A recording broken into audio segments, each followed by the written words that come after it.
বেশ কয়েকদিন ধরেই চলা সিএনজি সংকটে চরম ভোগান্তিতে সাধারণ মানুষ।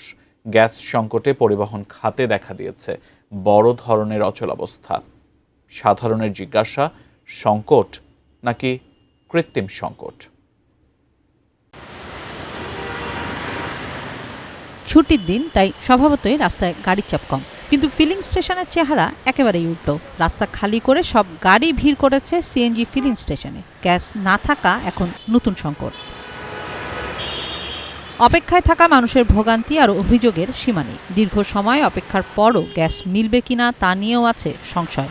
রাত ৩টা বাজে বের হয়েছি বাসা থেকে, ৩টা বাজে বের হইয়া সকাল ৭টা বাজে আমি গ্যাস পাইনি। আর যখন আমার গাড়িতে নজল ঢুকবে ওই সময় আমি বলতে পারবো যে আমি গ্যাস পাবো কিনা। তেল নিয়ে গাড়ি চালাইছি, এখন বর্তমান আবার দাঁড়াইছি দেখি পাই কিনা। ফিলিং স্টেশনে যে পরিমাণ গ্যাস মিলছে তা প্রয়োজনের তুলনায় অপর্যাপ্ত। গ্যাসের চাপ ঠিকঠাক থাকলে যেখানে একটি মাইক্রোবাসে ১০০০ টাকার গ্যাস ভরা যায়, সেখানে মিলছে সর্বোচ্চ ২০০ টাকার। আরও বেহাল দশা সিএনজি অটোরিকশা, ঢুকছে না ৫০ টাকার গ্যাসও। সঠিক প্যাড আর সঠিক তথ্য দিয়ে এসু সামলে নিব এক হয়ে। মোনালিসা স্যানিটারি ন্যাপকিন ৪ পাম্প ঘুরে এনাইছি, এনে তো ছোট পাম্প, এটা অল্প কয় টাকা ঢুকে, মাত্র ৪৩ টাকার গ্যাস ঢুকছে।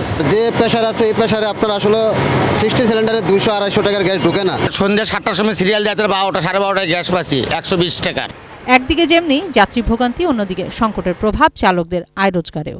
গ্যাসের চাপ কম থাকার কারণ দেখিয়ে বন্ধ রাখা হয়েছে বেশ কিছু ফিলিং স্টেশনও। কেন আমরা এই গাড়ি চালানো শিখলাম, কেন ড্রাইভিং করতেছি, এটা আমাদের একটা অভিশাপ। ১৭-১৮ বছর চাকরি করি, এর ভিতরে একটু রকম পাম্প ৪-৫ দিন ধরে বন্ধ, টোটালি যে গ্যাস আসে না, এটা কোনোদিন হয় নাই। গত ২০ তারিখ থেকে আপনার টোটালি আপনার গ্যাস আসতেছে না। আমাদের আপনার মেশিনের যে সেটআপ একদম লো, সেটাও আমরা পাচ্ছি না। জ্বালানি ও খনিজ সম্পদ বিভাগের তথ্য মতে এমনিতেই দেশে গ্যাসের ঘাটতি দিনে মোটামুটি ১,০০০ মিলিয়ন ঘনফুট। ভাসমান এলএনজি টার্মিনালে যান্ত্রিক ত্রুটির কারণে নতুন করে দৈনিক প্রায় ৪৫০ মিলিয়ন ঘনফুট গ্যাসের চাহিদা পূরণ করা সম্ভব হচ্ছে না। আর এর প্রভাব পড়েছে সব শ্রেণীর গ্রাহকদের মধ্যে। ভুক্তভোগীদের জিজ্ঞাসা, এই সংকট থেকে মুক্তি কি আদৌ মিলবে?